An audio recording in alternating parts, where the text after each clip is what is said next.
minus 10, 9, 8, 7, 6, 5, 4, 3, 2, 1. Ignition confirmed. We are go for launch. We have liftoff. Taking creativity to the cosmos.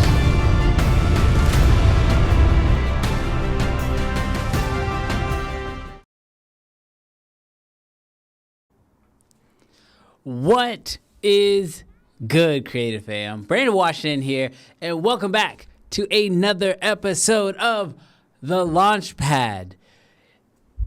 I gotta be honest with y'all. This week's gonna feel a little different. This week's gonna feel a little different for a few different reasons. But the thing I love about, one, creating a show and having a set timeline and a set schedule is that you can do your absolute best to put together the show you want to put together for the date and time that you want to put it together. And the universe can come along and say, nah, that ain't how it's going to happen, Playboy. But here's the best part. I love that as a creator, you have the ultimate decision. You get a chance to decide to either let the universe have its way, or you get a chance to decide, no, I'm still going to commit to doing what I said I'm going to do, and that is what we're doing here today. Stuff happens all the time, but what you do have the ability to do is to keep showing up as a creator, and that is ultimately what I want you guys to walk away from this episode. Understanding that no matter what, shows keep going, and that's exactly what's happening today. Today I'm excited. I'm beyond excited because I get a chance to do kind of two things on today's episode. You guys probably already saw the name and you saw the thumbnail, so you already know who the guest is. Let's not pretend like you don't know who the guest is. You already know who the guest is, but you don't understand how deep the rabbit hole goes with today's episode. Because today we're going to get a chance to not only learn a little bit more about Jarrell, but we're also going to pull back the curtains and tell you guys and teach you guys a little bit about what goes into our show, Uncensored. Now, you guys know him as the co-host to Uncensored. But what's crazy is me and Jarrell met in the most weird and awkward way possible. Like, it's so crazy to even try to recount this story, but literally, I didn't know it at the time, but it was his birthday, and I walked into a bagel shop that I had never gone to before in my entire life. And I was like, you know what? I'm going to go try something new. By the way, I never try anything new. I like what I like, and I don't really deviate. So I was like, I'm going to go try something new. And so I'm in there, I'm getting my bagel, whatever, getting a sandwich. And this guy walks up, and he's like, hey, are you Brandon Washington? And immediately I was defensive. I was like, yes, who you be? And when this man said, dude, I like your content, and he actually pointed out one of my favorite videos that I had ever made, my red video, I was immediately like, oh, well, what do you do? He was a filmmaker too. Immediately we started talking about just like our journey, and what we found was that there was so many similarities throughout our journey. We instantly were like, we got to figure out how to do something. Fast forward 2 years, we say, let's start a podcast. And let's see what happens. And I can tell you that over the course of the last 2, almost 3, maybe going on 4 years now of having Jarrell in my life, he's not only been an amazing creative partner, but he's been just an amazing friend in general. As some of you guys know, when my stuff got stolen, I was devastated and wasn't really sure how to move forward. And I believe that God puts people in your life when you need them most. And I gotta say, before I bring him on the show and he tries to be humble and play it down or whatever, this man stepped up to me as a friend. And I just want to, before I bring him on here, give him his flowers for being a real one. He shows up every Friday to do the Uncensored show with me.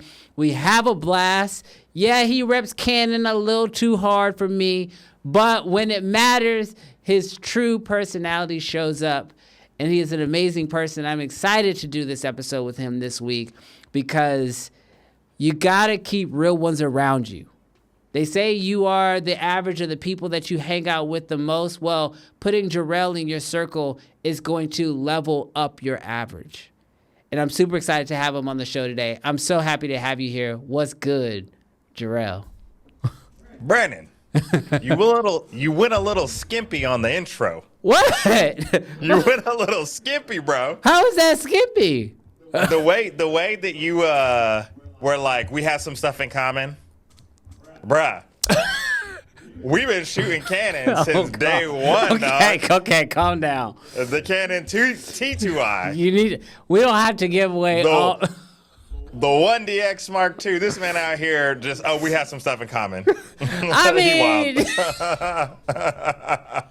I ain't gonna lie. Our camera journey was like one of the first things we talked about. And I was like, you shot with a T2i? He was like, yeah. You shot with a 1DX? Yeah. You had a gimbal? Yeah. You shoot real estate? Yeah. Like it is kind of crazy. Canon for life, bro. Me and you. Okay, no, calm down. Cause I got the ZR packed. I'm just saying. I got the ZR packed. You got some RF packed. I do got some Canons in the room right now. Well, bro, thank you so much for hopping on the show today. I'm super excited to be hanging out with you. I gotta say, for everybody who's watching this, a lot of people know you from Uncensored, right? Everybody knows you from the Uncensored episodes. They see you every single Friday. But it's so weird. I know you and I have talked about this a lot, but like, people spend 2 hours with us a week, sometimes more if I post multiple videos, right? But for the most part, they spend about 2 hours with us every single week. But that 2 hours is such a small amount of our life. And so and it's such a wild part, too. It is. I don't know how we have been able to keep the show going, especially since we do it live. But like, outside of those 2 hours, let's just give the people a little bit of an insight. Like, what do you do? Like, I mean, you're not just a guy who talks about cameras on the internet, right? Like, I mean, because that's what people say. Dude, one of the craziest lives, I guess I want to say. Yeah. So I'm a pastor at a church, and so that's like my full-time gig. Do that, 6 days a week. But outside of that, I also run my own video production company where I do a full-scale sort of deal where I do real estate. I do a lot of sports photography, do a lot of, event photography. Just shot a wedding last weekend. So do that also full-time. Yeah. And the reason why I do that full-time is because my wife stays at home with our 6 kids. And so I gotta feed the babies. So this is the reason. Well, it's so funny because like a lot of times when I try to tell people, they're like, "Oh, so like, where's Jarrell?" And I'm like, because if I meet people out or if I'm hanging out, like we were hanging out with Talbot last week, and he was like, "Oh, where's Jarrell?" And I was like, Jarrell works full time at a church, but not like just at a church, but like pastoring a church. And then this man also does video production full time. Like most people, they have a full-time job and then they kind of do the video stuff on the side. So it's like part-time, it might take up like 10, 15 hours of their week. Now, you're the only person I know who's probably doing 40 plus hours in video production. And then you're probably doing like 40 to 60 hours at the church every single week. And then the grind doesn't stop because you're doing sports photography, you're doing the podcast. I don't know how I got lucky enough to carve out some time from you on Fridays, and you've been able to commit to that now going on 2 full seasons. But yeah, it's crazy. With all of that, I would love to know, like as a creator, how would you classify yourself? Because like I feel like you're like me, where you do so much it could be hard, but it's like, do you more so find yourself being more of a photographer, or are you more video, or are you a cinematographer, or are you just a hustler? Because I mean, I know you always trying to work. So like, with 6 kids, you ain't got no choice. So like, how do you classify yourself as a creator? Dude, crazy. All of the above. Like, that doesn't bring any clarity to it. But man, I would say that there are seasons where I do way more photography than I do videography. And then there's seasons where, like right now, I'm producing a 7-episode web series for a home renovation that's going over a 12-month project, a 12-month span of time. And so it really kind of depends, but I would say, like, revenue-wise, what pays me is probably a 60-40, 60 video, 40% photo. Yeah. But yeah, no. And then classification, I love video. I love photography. I would say that I started off doing video and have felt shaky about photo like 10, 15 years ago, but have always loved photography.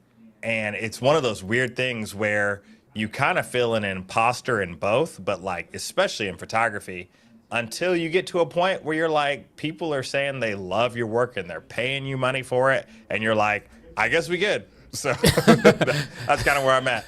Bro, that's so funny. I feel like I run through the same thing. Like, no matter where I'm at in my journey, that imposter syndrome just like always like starts like sort of creeping back in. And it just takes like that outside, like, hey, I really like your this, or hey, that video was really great. And you're like, oh, maybe I do know what I'm doing. Like, yeah, seriously. You're actually one of the first people that, like, I never thought I had a visual style. Like, I never thought I had a visual style. You were like, yeah, you have a very clear visual style. And you kind of broke it down to me. I was like, oh, I thought I was just kind of throwing stuff at the wall, hoping something was sticking. But I guess I did have a little something. And I think that's really interesting that, like, sometimes you need those external forces to sort of help you, like, not only build up your own confidence, but also that confidence will ultimately kind of guide you how you move creatively. Yeah, 100%. No, it's so weird. I feel like there are things that, like, maybe pieces of advice or maybe criticisms or maybe encouragements that you hear early on. And you're like, what does this look like? You know, I know in photography, I remember one of the people that I just felt like were a great photographer. You know, he just told me, you know, you just got to be able to read the light. And that's like, for him, it was like vague. But I remember spending 5, 6, 7 years being like, I don't see the light how you see the light. And like, if I could see the light the way that he saw the light, his name was Brett. If I could see it the way he saw it, I could take great photos too. And it wasn't until I continued to develop my cinematography that, like, all of a sudden now reading the light and understanding literally shooting on shadow side, even for photos, can give so much depth to the photos. Just learning some of those things and even understanding about backlighting and just all those things can elevate your photography and your videography. And so I think you just learn stuff in time that then ultimately you develop a style, and you have a very obvious one. And I feel like I'm now coming into my own stride within the last couple of years. Dude, that's so awesome. Well, this show is super unique in the fact that it's kind of a 2-part show. You know, we do the first part here on the Creative Fam live channel, where we also host our Uncensored episodes. But then halfway through the show, we sort of launch over to Ecamm side, which allows us to have a very unique element to the show. We can sort of tackle 2 big elements at sort of the same time. And so in a bit, you know, thanks to Ecamm, we will be jumping over to their platform to be able to go in a little bit deeper on some of these things. But before we do, I want to kind of talk and learn a little bit more about you as a creator yourself. You know, I have seen your work, and we've obviously got a chance to work with each other on the show and professionally dealing with client stuff here in the Houston area. And I would really love to sort of like understand your process when it comes to determining, like, how did you figure out what you liked? Because I think sometimes as a creator, it can be very hard to know which direction to go. And, you know, you do sports, you do weddings. Like, I know you shot quinceañeras. It seems like you kind of are just willing to do anything. And does that come from more of like, you just really love shooting, so you're willing to shoot anything? Or does that have to do more with the fact that you got 6 kids and 6 kids get hungry? Well, no, I think it goes back to, like 2013, 2012. I've always loved photography and like going back to the T2I, just love shooting anything. Like people above everything, but like just love shooting anything. And my mentor at the time, his name was Kyle. He literally, we worked at a camp together, and so he would do camp highlights. And so that's where he was like, man, if you want to learn more about video, I want to teach you about it. And so he was on the 60D, which, man, the 60D compared to the T2I at that time was just fire, bro. Like, I'm not gonna lie to you, bro. It had the top screen, and so you felt super professional because you had that little screen on there. Yeah, dude. Such a crazy camera. I was like, maybe one day I can have a 60D. And anyways, but he would do everything for these camp highlights. So he would do time lapses, not just of, like kids playing or different games that they would do, but he would do like astrophotography. And so at night, to kind of show the different phases of camp, he would do slow motion. He would do, event sort of deal. So if they were like worshiping or whatever, and just doing all those different things, and he would do these highlight videos. And I think because he shot so many different things, like I was just kind of along with him learning and shooting those things too. And so some of my most favorite projects, or even crazier than the stuff that I'm doing right now, are some of the time-lapse videos. Like, I don't know if anybody in the audience remembers like Yosemite HD, where like these dudes just went into Yosemite for like 6 months and they just took these insane time lapses. Like, that's something that's like near and dear to me, like time-lapse videos. Don't get a chance to do them that often because it's not very dark here in Houston. But much like most of you guys, I got my first paycheck from a wedding, and I don't love weddings. Like, I only accept weddings now on a very limited basis. You got to be like a friend or a family member, and you got to be paying. Because, gosh, man, like there's so much work. But anyways, so after getting my feet wet in weddings, it wasn't until like 5 or 6 years later, I didn't even think about the need of real estate photography or videography. But I had a real estate agent say like, hey, I want to book you on an exclusive deal. I have you for a year and you do all my deals. You don't work with any other real estate agents. I'm going to put you under a retainer. And I think she was like, I'm going to do two things. I'm going to buy you the 1DX Mark II, which I was like, bet. But then number two was like, I'm going to pay you $1,000 a month. And at the time, man, that was jackpot, bro. Bro, I'm sure you were like, you had me at 1DX Mark II. Seriously. But check this out. At the end of that year, I had literally shot over 82 videos for her. And I didn't feel this way at the end of the year. Like, oh, that was a bad deal. I didn't feel that way. Like, I felt really blessed and like this was great at the time. Now looking back on it, 82 videos for $16,000 is wild work. But I got a 1DX. Yeah. So like that was dope. And you never looked back. Seriously. Seriously. You never still looked got back. that camera to this day. Got it to this day. So anyways, I kind of stumbled into real estate photography. I was pursued for that. And my first couple videos sucked. They were terrible.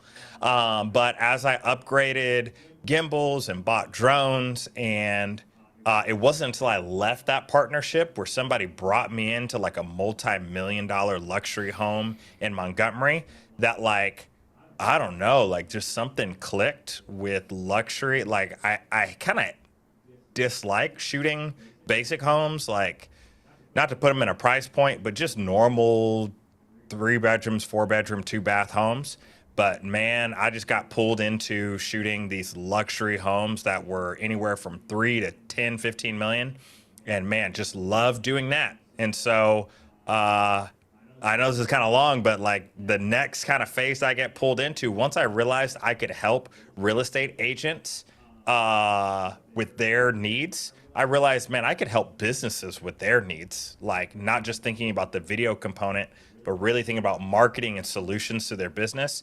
And so then it broke out into doing videos for gyms, doing videos for dance companies and photos for dance companies. And then it just broke out into, like, say, now working with small to medium-sized businesses and doing campaigns for them. And so I really do enjoy it all. The only thing that I still don't love is weddings. Yeah. Well, bro, your journey is so similar to mine, even down to the wedding thing. It's like you're taking me through your history, but like weirdly, you're also taking me through my history, because I had a very similar deal. That's how I quit my job at Apple. Was I had a real estate group that brought me in and was like, all right, you're going to work with us exclusively. And then I learned a lot about what that actually meant about halfway through my contract. But, you know, it's so crazy to look back on those days and to look at now, because the technology has changed so drastically. We're now in a world of AI and everything else. And like, I look back at those days and I'm like, man, how did we even do that without like the help of AI? And like, I know you and I have talked about AI on the show and we've kind of had some conversations, but I would love to dive in a little bit deeper when it comes to AI with you on this next segment. And we call this What's Been AI'd.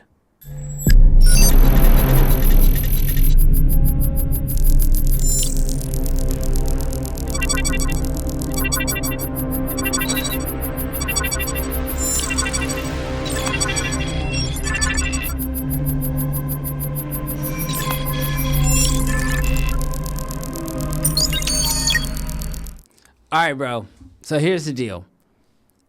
We got to start the conversation off with the question I ask everybody, and that is, where is your line? I know as creators today, AI is such a hot button topic, but I do believe that everybody is or should be implementing some level of AI into their creative workflow, because it saves way too much time. But I understand that everybody has different, moral beliefs or creative beliefs on where that line is. So I would love to start off by asking you, where do you draw the line when it comes to AI? Is everything AI totally up for grabs and you're implementing all of it? Or are you still just sort of dabbling, figuring out where you want to implement it into your creative workflow? Yeah, so it's kind of weird. From like the church side of things, have pretty like strong beliefs on like the AI stuff. But when it comes to the creative, like, I wouldn't say that there really is a line, other than to not to lie to people, like telling people, oh yeah, I did this or whatever. And so kind of on the church side of things is like, for me, when it comes to like writing messages, so like I get to speak to our high school and middle school students. And like, for me, like, I'm never typing into ChatGPT, hey, give me a 3-point sermon on Matthew chapter 6. Like, that's not how it was working. But I do use it for research. Like, oh my goodness, there's so many like things that like before you were going through multiple commentaries, and I still use commentaries and stuff like that, where I'm double checking because AI be delusional sometimes. But I'll literally go in, like, not to go too deep into it, but like, all those names in the Bible that you're just like, what's that? It's like, this person is the father of this person, this father is the person, and you're just like, who are they talking about? And you could literally take one of those names, put it into ChatGPT, and it will give you all the references of every time they showed up. And then you like literally now have stories, context, stuff like that. So I will use it in helping to write, but like feel pretty strongly that like I ain't lazy. I ain't AI in a sermon, Yeah. sort of deal. But when we switch over to like the creative side, bro, I use AI for everything. Like, I'm not using AI I still think that I can execute better on the vision for a project with a camera in my hands, rather than dabbling in AI for everything. But like, the moment comes where I can just take a picture of a property and feed it into AI, and AI do 95% of the work for in 10% of the time. Oh, we there. Bro, 100%. I'm telling you, I've been using AI recently for some real estate stuff. I was taking so twilight photos is always like the hardest thing to do in real estate photos because you got to hope that you get a great sky. You got to wait until the sun sets, and then you got to hope that the house has decent lighting and it's balanced and everything. And it's like, I hate it, but real estate agents love it. And recently, Who knows why they love it? Bro, I think they believe it helps with the MLS. I don't know.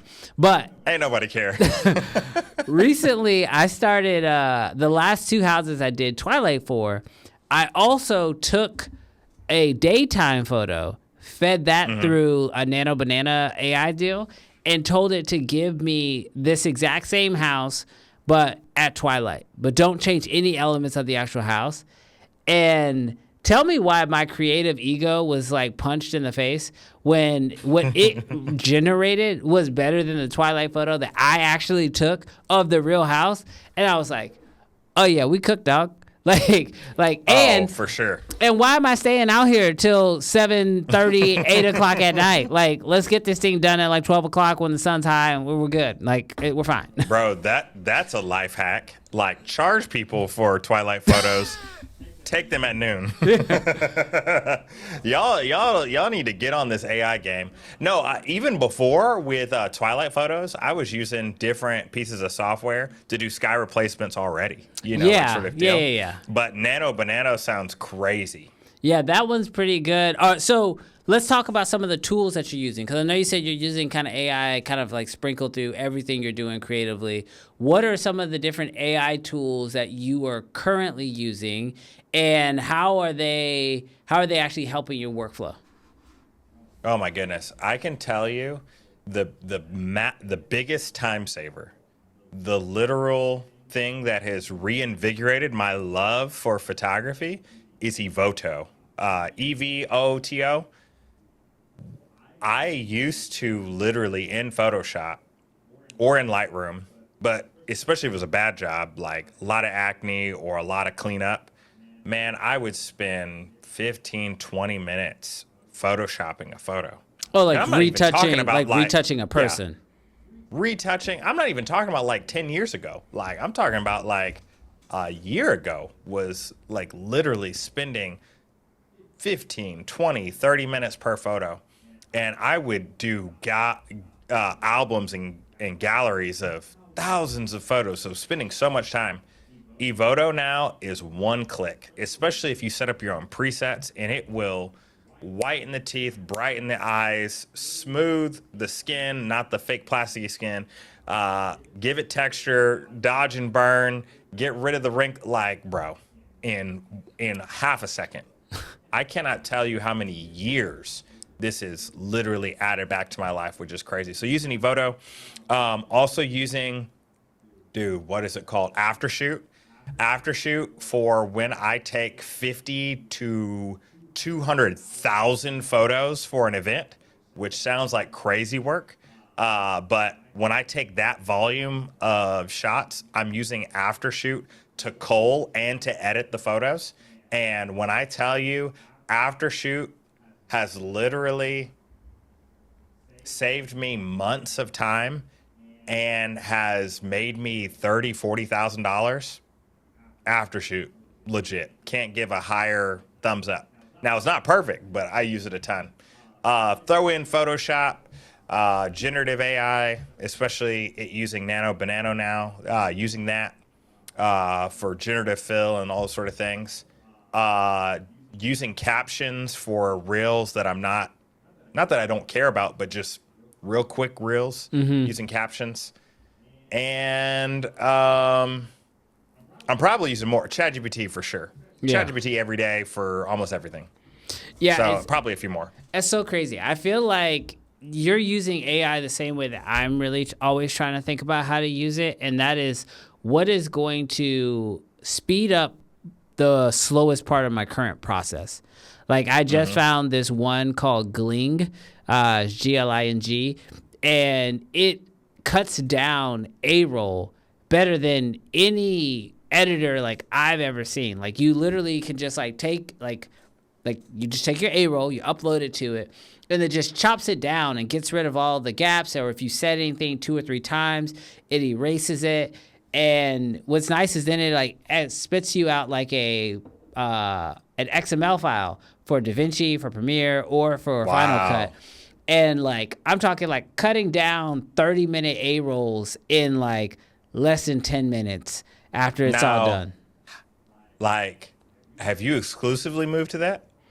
So if you've been seeing some videos on my YouTube channel recently, especially the ones where I'm sitting in here looking directly at this camera talking, a lot of those have been cut down using Gling.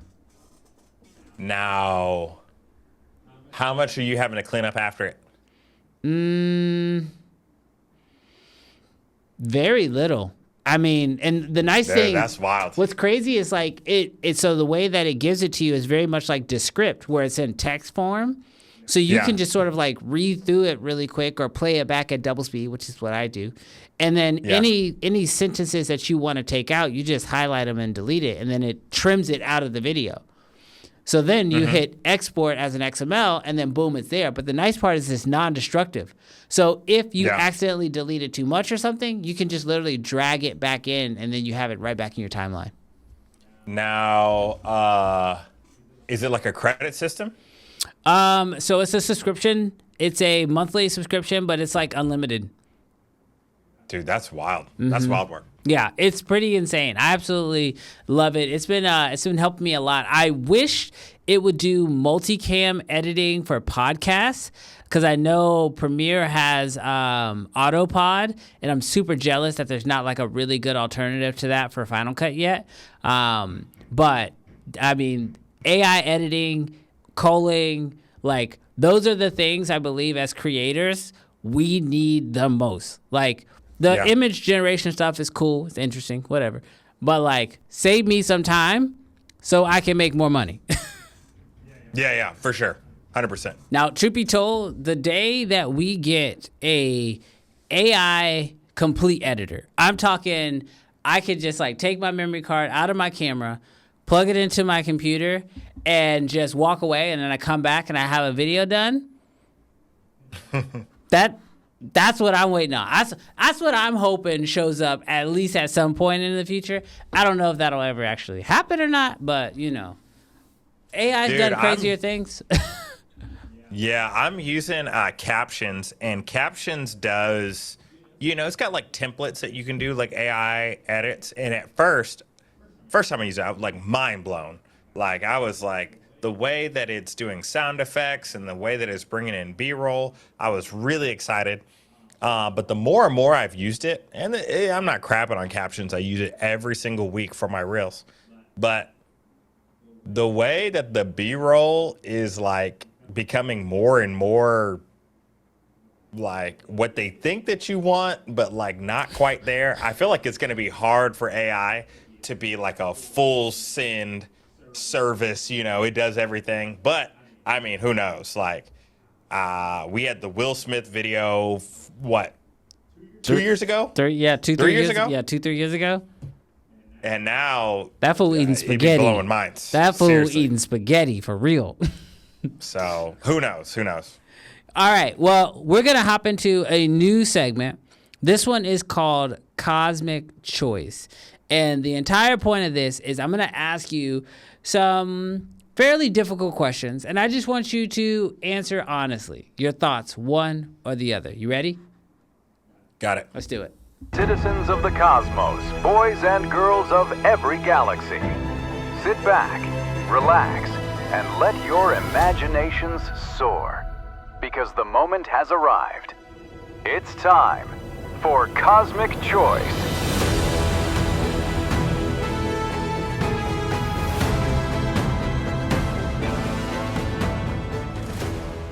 All right, now the whole point of Cosmic Choice is to offer you options that aren't just the easiest to decide between. Like, I'm not going to ask you anything silly like Canon or Sony. because we already know. We already know you picking Never, up. never Sony. Not even a little bit. Not even an FX3. Maybe the FX3 Mark II. He said, Whenever that comes He out. said, "Give me that crazy alien tech from the future." Seriously. All right. So the first one is one that I have asked you before, and you got to give us your honest answer here, okay?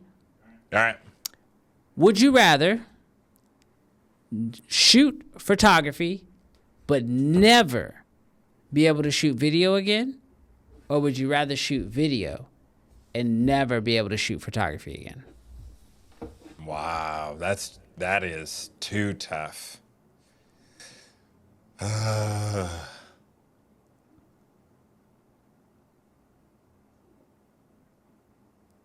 I'm gonna have to go with video, but that L on photography would probably be too much. it like I don't even know if I would want to create anymore if I couldn't do both. Really? Like hang up both. Yeah. Hang up both. Yeah. You're out altogether. That's crazy. Yeah. See, I'm very I don't know what it is, but like I figured out pretty early that for me it's video for sure. Like I do love taking photos, but I think maybe my problem is like I started taking photos professionally first, so like I never got that like fun creative element. It was really like I was shooting video, and then somebody was like, "We'll pay you to take photos," and you could do that, right? And I was like, "I sure can." I'm gonna figure it out. This camera's got a shutter button on it. If I could shoot a video, I could figure out how to take a photo. That's one frame. I'm shooting 30. So, you know what it feels like? Like this isn't true because anything on the internet's forever, but photos feel like they're forever, and videos don't feel like they're forever. Now, a great movie feels like it's forever, but I feel like your common photo feels like it's forever. Like, and I don't know why I have that feeling. Yeah. I don't even know that I could like justify it, but like there is something about photography that it just feels like it's forever. Like I was just sitting down with my middle daughter tonight, and we were looking at family photos from 40 years ago, and there's just something about them that is just like, it just feels like forever. Yeah, I do feel like when it comes to like sharing past moments, photos are easier to do that because you can show the frame and then you can tell the story. But with a video, it requires more time. There, you have to understand context. You have to consume the entire thing to fully grasp it. And then there's just so many ways to mess it up, like when it comes to video. But I mean, a good photo, I mean, we've seen the trend, like people like blurry photos and they're like, that's a great photo. Tells the story. I don't understand the story, but it tells the story for some people. Vibes. It's all about the vibes. All right, next one. Would you rather be a super successful client photographer and videographer, but never create content for the internet? So no Instagram, no social media, no YouTube, no Uncensored. Or would you rather be a content creator who creates more so for themselves, but you're never going to touch client work ever again? Yeah, you guys probably won't be able to guess this one, but what'd that man say? Show me the money. Show me the money, Tom Cruise. Client. Like, I love creating content for the internet. I love Uncensored, but show me that money. Client face. Okay, I got another one for you. All right. So would you rather have the most unlimited budget when it comes to production, or would you rather have an unlimited budget when it comes to gear, but the budget on your productions is low? Ooh. Unlimited on production. Because here's the deal. In the real way possible, bro, if you could build out a world, if you could build out a set, if you had the correct lighting, if you had the money to get the actors, bro, you could shoot it on an iPhone. You really could. But like, bro, you could have one of those RE extreme cameras, bro. They don't even have a price tag on them. They Bro, say but if you got an ain't got no ass, lights. you can't afford it. You ain't got no lights. You got some crappy actors. You ain't got no locations. You ain't got no set design. You ain't got no makeup and wardrobe. Bro, it don't matter. Like, your image is going to look crappy. So, yeah, I would go unlimited production over unlimited gear. Okay. Although my heart says, give me the nicest camera and lens. And what is that right now for you? Ooh. You know what's crazy? Like, what? Video or photo? We'll do one of each. Man. The best image I've seen from a camera is going to be the Red Raptor X RF. How does that change anything? The amount don't make a difference, dog. It's the only one I've seen. I ain't seen the Z mount. I ain't seen it. No hate. I just ain't seen it. Sounds like a lot of hate, dog. Undefeated image. I haven't, like, I'm sure the Alexa makes great, Ari makes great cameras. But I've just seen it in real life, and it just is insane. The Red Raptor X. And then photos. Gosh, man, that Hasselblad X2D. Mm-hmm. That it? Yeah. Undefeated. Like, there is something about medium format. There's something about or large format, I guess. And then there's something about 100 megapixels. That's insane. Gotcha. Okay, so let's take a situation. Both cameras. I know the price points are vastly different, but both cameras are on the table. They tell you right now, you can walk away with whichever one you got, but I'm taking your KX out of it. You don't get a chance to keep your KX, so you don't have your KX. You just run with your Canon cameras. Yeah. Are you taking the Hasselblad, or are you gonna take the Raptor? What you gonna take? I know why you took away the KX, because it would have been easy money, the Hasselblad. Easy money if I still had the KX. But I'm bro.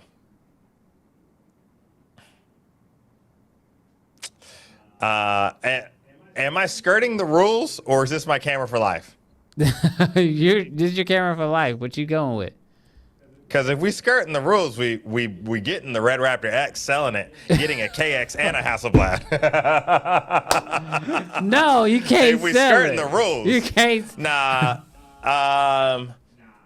Like, while I feel like the Red Raptor X is the superior image and is the best camera I've seen, it's too much. It's too big. It's too much. Yeah. Like, I feel like you really need to be on a film set. Like, you can do it not being on a film set. You can do it not having an AC. You know, you could do it, but like, I just kind of feel like that camera is so big that you really need a crew behind you. Mm-hmm. And I just don't feel like I'm necessarily at that point in my career where I'm like, hey, that's the sort of content that I'm making. So yeah, Hasselblad all day, 100%. I get you. I figured you were gonna go with the Hasselblad and then make your money and just go buy yourself a KX again, because For sure. Because I totally understand. The Raptor is definitely that bigger camera, and like when I've used it, it's always been on a bigger set or used on a film or something along those lines. And it can be a pain to try to like one-man band operate. Actually, I don't think I've ever taken that camera out on a job where it was like just me. you know? Yeah. That's immediately, and I think that's also why, like, I was pushing so hard for now what we now know as the ZR, but like something of that caliber to come out, because I was like, I want a red image, but I just can't take the Raptor out all the time. It becomes too difficult. Yeah, the ZR looks incredible, man. Like, watching Brandon Talbot's video where he's just literally comparing the Monstro and the KX to it. I don't know how they did it, but they put a red image on a $2,000 camera, which is insane. Not even a red image. I think he probably could have fooled a lot of people on which was the Monstro and which was the ZR. So like that's like kudos to Nikon for that, because that's a crazy camera.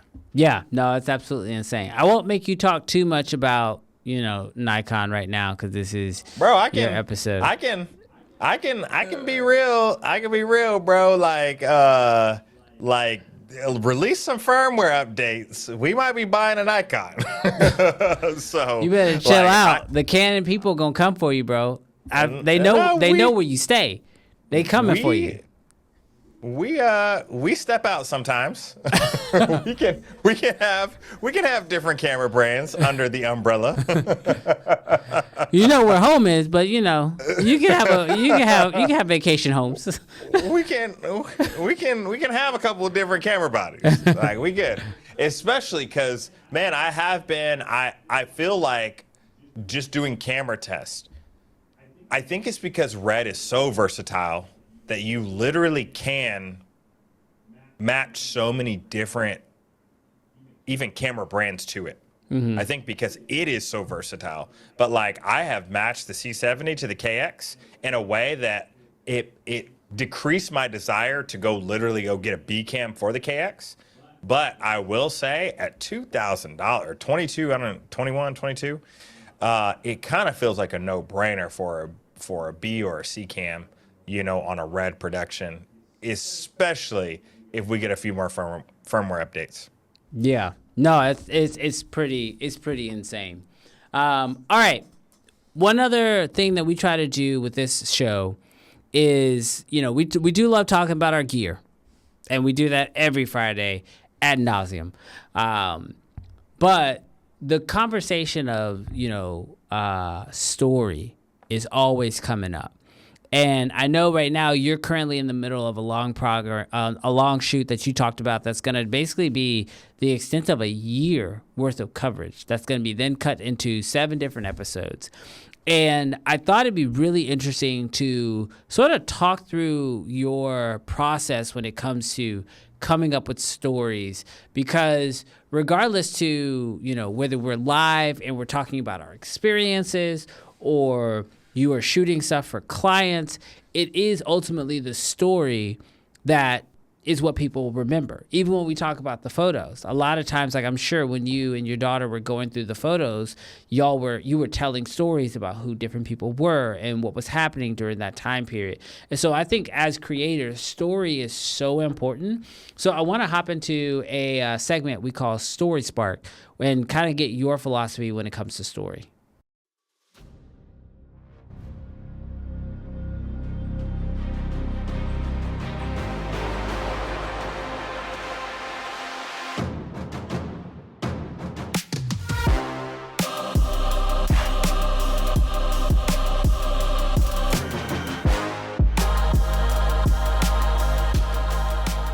All right.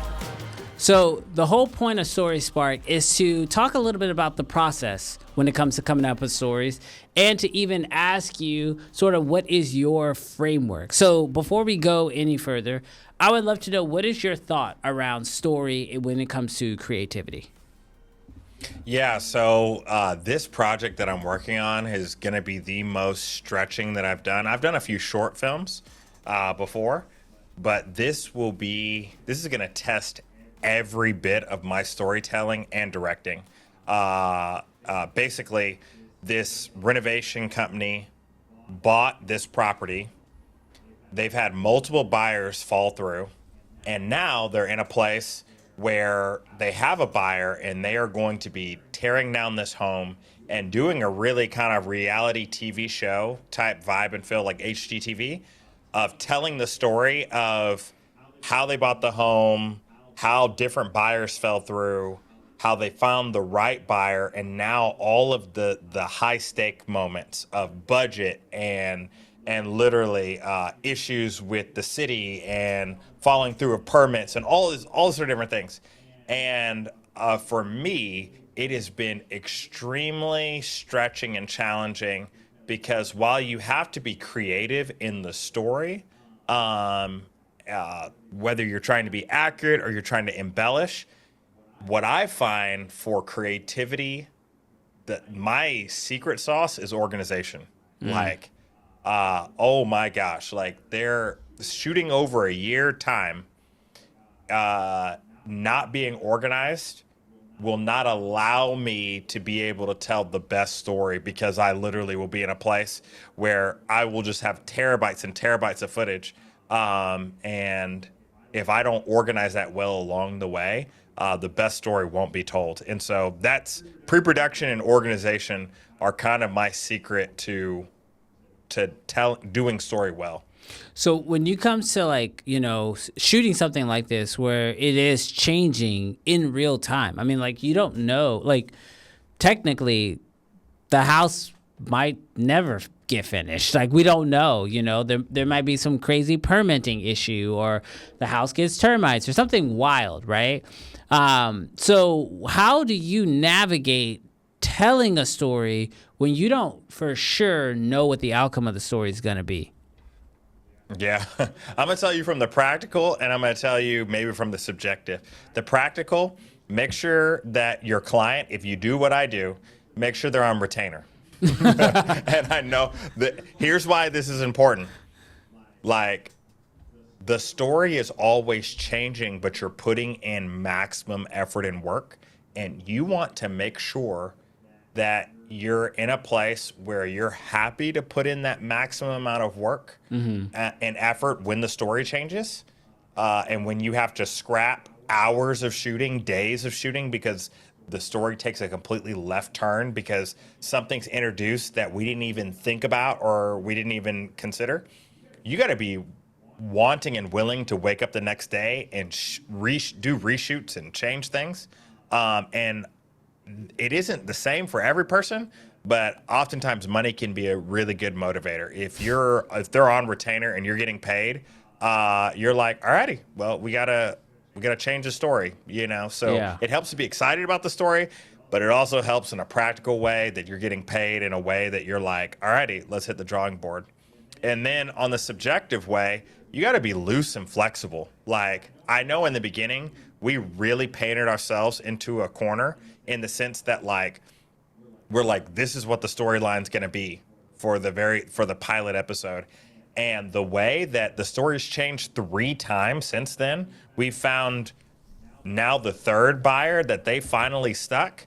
But like, we've literally shot for days and none of that footage is useful because the type of house or the buyer has changed. That's changed. And so it really not painting yourselves into a corner when it comes to telling a story is super helpful, you know, because especially in the beginning process where things are literally liquid, you've got to find the boulders of the story, the foundations of the story. So talking more about their company and talking more about their experience than trying to zero down into a specific detail that might get cut on the cutting room floor, you know, 6 months from now.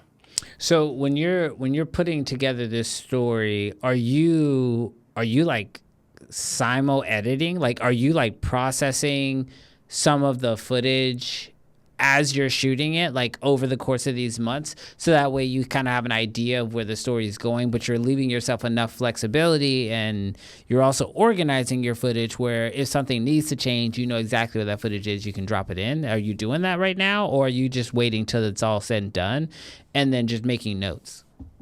Yeah, no. So I have not been traditionally a great organized person, like files, folders, metadata, meta tagging, and all sort of stuff. But you have to, like, you've got to back everything up because, like, we have audio and then backup audio. We have B-roll. Like, we have so many different things that we are having to put into folders, putting onto shoot days, and literally on the folders describing what this is, what each scene is, so that, like, we're not getting into a place where 6 months from now we're like, we don't even know what we have. And so I'm also putting together edits as we go, rough edits. So I have a pretty good idea of what we shot today. This was the essence. And so when the time comes to form the entire episodes, I'm not like trying to remember what happened 6 months ago. So doing rough edits. Gotcha. And so those are some of the things that I'm doing. And then probably the biggest thing on the day is directing. We've gotten to a place with the clients where I can pretty much tell them, like, hey, we're talking about this detail. It's not important. Like, not in a mean way or in a rude way. This is just within the arc of what we're trying to communicate in this story. And so, like, let's not overshoot and just have you continue talking. And then when we actually strike gold on a piece of dialogue, I'll have them run it 2, 3, 4 times so that and say it in different ways and have, like, it's a husband and wife team. And so I'll have the wife start off the conversation on one take, have the husband start off, have them ask questions, so it isn't like them just talking directly to camera, but it feels like natural, but they're telling the story. And so I'll have them flesh it out a few times until I feel like, yeah, we've got the take, and we've not only got the take in that area, like at that scene, but we'll go outside and then have them share the take again. We'll go to their office, especially if it's like a foundational part of the story. I'll have them say the story multiple times in multiple different locations, so that, because the reality of reality TV is we can't have people in one location for 5 minutes retelling a story. We're just going to lose people. Gotcha. And so I'll have them tell it in the car, tell it in the office, tell it in the house, tell it in front of the architect, just to keep it moving and keep people engaged. And so active directing it helps me a ton. Dude, that's so awesome. And I love how you're not only directing the film, but you're also directing your talent to help give you the beats that you're going to need for that story. And really keeping, I think, a story cohesively together over the course of a year can be very challenging. I mean, even just people's, like, the way they look, they cut their hair or whatever. Like, there's all these little things you kind of have to think about. And so I'm really excited to see, selfishly in a year or so, like, when this project all comes together, how it all came together and how you were able to tell that cohesive story over the course of 7 episodes or whatever it is over the course of this year. Okay, we are getting to that point in the show where it is time to leave the Creative Fam Live channel and blast off over to the Ecamm channel. Now, if you guys don't know what this is, basically, you don't really have to do anything. You just sit back, relax, and chill. However, if for some reason your YouTube is set up where it doesn't automatically take you over to Ecamm's channel, there is a link down below in the description, because we are now going to get ready to pull back the curtains and talk a little bit more about how we actually bring Unsensored together. That is the show that we've been doing for the last almost 2 years. We go live every single Friday right here on this channel, and we're going to talk with Jarrell on how we actually do that. What does it take? What AI tools are we using to bring the show together? How have we been able to be consistent? And ultimately, how have we grown the channel to nearly 8,000 plus subscribers in just over, like I said, about a year and a half, almost 2 years, and how we can actually make something of this caliber consistently? Because I do think that is something that is really interesting, because it has opened up a lot of opportunities, like the ability to talk about it on a show like this. So you guys, strap in. It's time for launch. We're about to head over to Ecamm's channel. So, Jarrell, thank you so much for hanging out with me on the first part of this show. But now let's head over to Ecamm and take care of it. Stations. This is launch control. Crew is locked. and ready. Stand by for terminal count. T-minus 10,